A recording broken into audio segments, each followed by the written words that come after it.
Hey there, this is your teacher, Mr. H. And I am Sammy, class of 2023, today's student host. And you're watching History in a Hoodie. Today's episode is about U.S. conflict in the Middle East, where we will learn all about why the United States seemed to be involved in unending conflict with the Middle Eastern nations. I can't wait to find out. Well then, let's get this show started. What are we learning about today? The standard for today's lesson asks the students to explain U.S. presence and interest in Southwest Asia, including the Persian Gulf conflict and invasions of Afghanistan and Iraq. Before we start, let's go over some vocabulary for today's lesson. Petroleum is the raw material extracted from the ground to produce gasoline and oil. The Gulf War is a war between the United States and Iraq to liberate Kuwait. Saddam Hussein was the dictator of Iraq during the Iraq Wars. The Taliban was a radical government of Afghanistan that protected terrorist groups like Al-Qaeda. Al-Qaeda was the terrorist group headed by Osama bin Laden, who carried out the 9/11 attacks. Osama bin Laden was the leader of the Al-Qaeda who led the 9/11 attacks. The Afghanistan War was the U.S. response to 9/11, which eliminated the Taliban government from Afghanistan and hunted down bin Laden.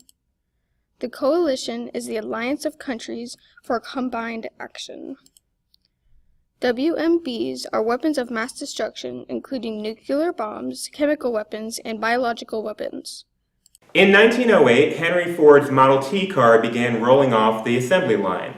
In the same year, the corporation known today as British Petroleum, or BP, discovered deposits of oil in the desert of modern-day Iraq.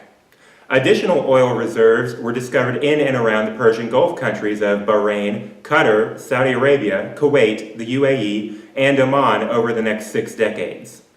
As the United States grew into an industrialized and commercialized nation in the World War era, the demand for cars, and therefore petroleum, increased, and meant the United States would have great interest in the Middle East region for years to come. Despite the obvious economic interest the United States would have in the region for the unforeseen future, our country took a position in 1948 that angered most of the nations in the region.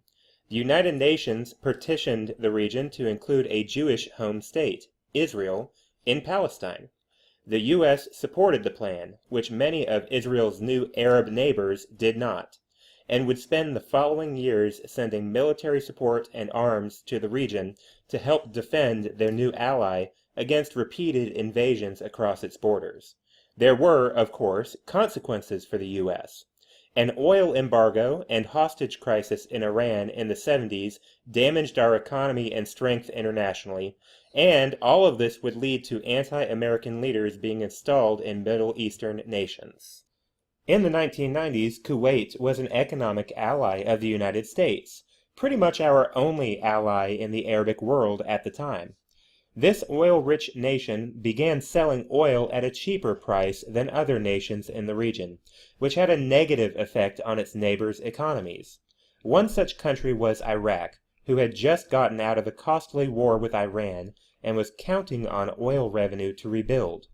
Iraqi dictator Saddam Hussein was done asking Kuwait nicely and decided to invade the country. U.S. President George H.W. Bush wasn't going to allow Hussein to simply invade a friendly nation for control of oil fields, which consequently would disrupt the oil flow to the United States. And so he sent American troops to the Middle East to resolve the issue.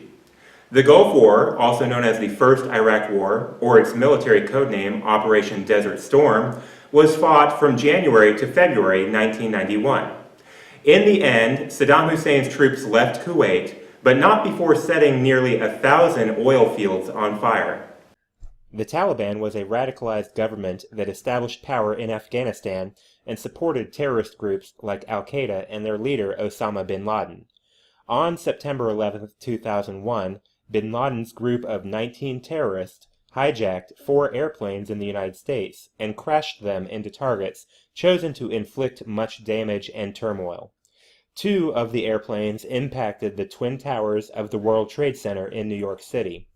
The third hit the Pentagon building in D.C., the headquarters of the armed forces. The final plane crashed in a field in rural Pennsylvania because passengers fought back against the hijackers, but is believed to have been targeting either the White House or the U.S. Capitol building. Over 3,000 people were killed in this morning of attacks. After discovering bin Laden was the perpetrator of the attacks and the Taliban government of Afghanistan's support of the al-Qaeda terrorist group, a U.S.-led coalition of nations invaded Afghanistan in 2001 to eliminate the Taliban and hunt down bin Laden. The Afghanistan war continues at the time of this filming in 2018 and is the longest declared war in U.S. history. Due to continued terrorist attacks and the need to keep democratically elected leaders of the country safe. Bin Laden was discovered in 2011 hiding out in neighboring Pakistan, where he was gunned down by U.S. Marines and buried at sea. In 2003, U.S. President George W. Bush, son of the President Bush who led the Gulf War, received information about an old foe, Saddam Hussein. Hussein was already an unlikable leader following the atrocities he committed in the Gulf War, and in the following years how he used chemical and biological weapons on ethnic and religious minority groups, the Kurds and the Shias. But in the early 2000s, it was believed by many that Hussein coveted nuclear weapons and was attempting to produce such weapons of mass destruction.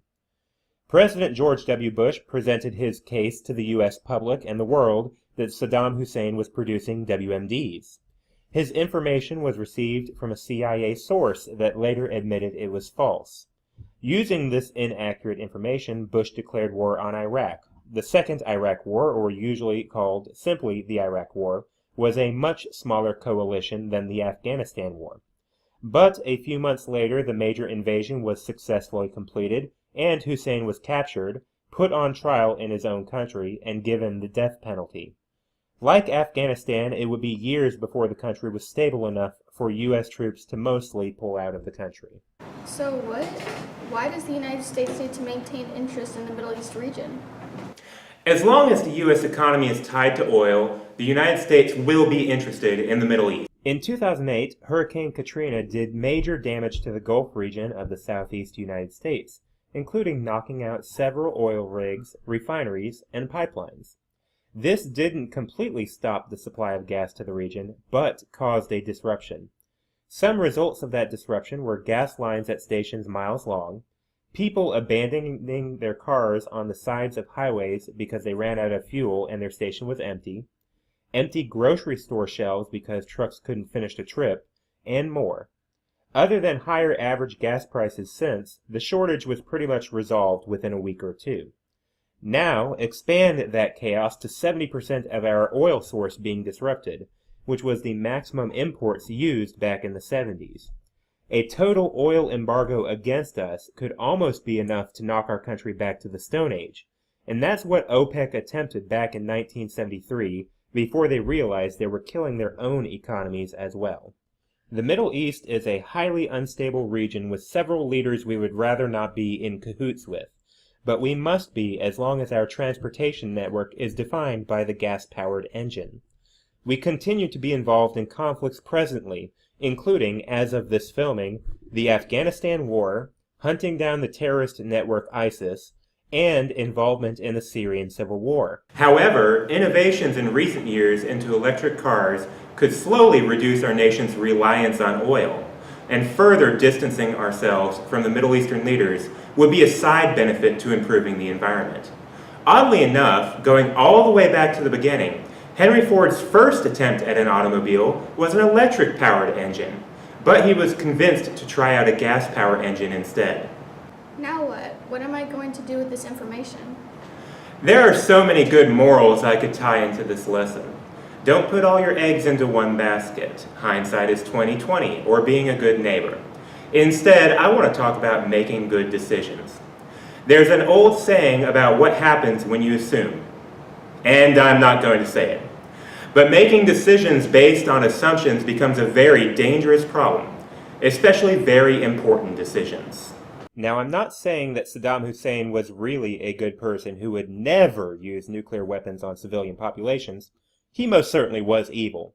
But an 8-year war, more than $2 trillion of taxpayers' money, and over 30,000 U.S. military casualties in the war, and you must question whether it was worth it to find out that Saddam was in fact not building WMDs. Bush's mistake, trusting the one CIA source, wouldn't have been a mistake if he sought out additional information proving or disproving the source.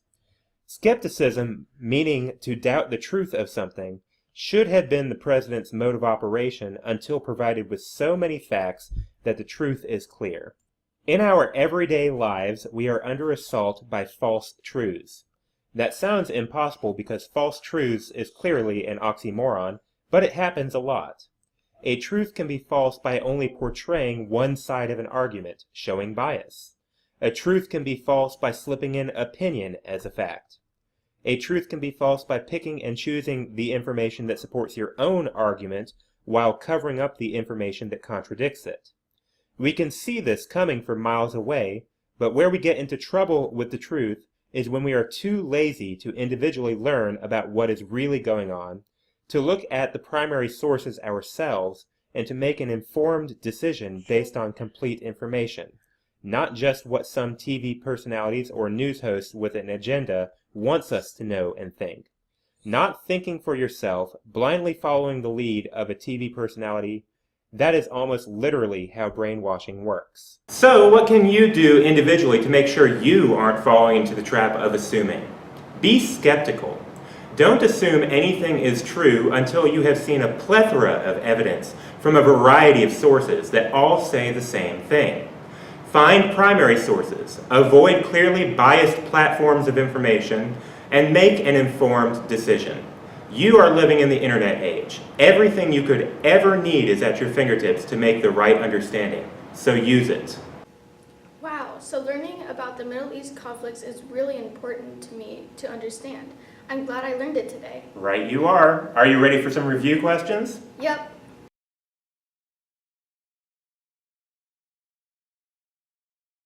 What led the U.S. to bomb and invade Afghanistan in 2001? What is one effect from the Persian Gulf War that led to the return of the U.S. to Iraq in 2003?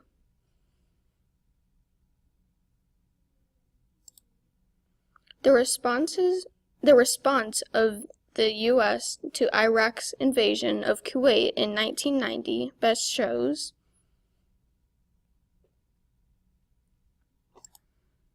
terrorism is used by certain groups such as Al-Qaeda, the Taliban, and ISIS, primarily to achieve what?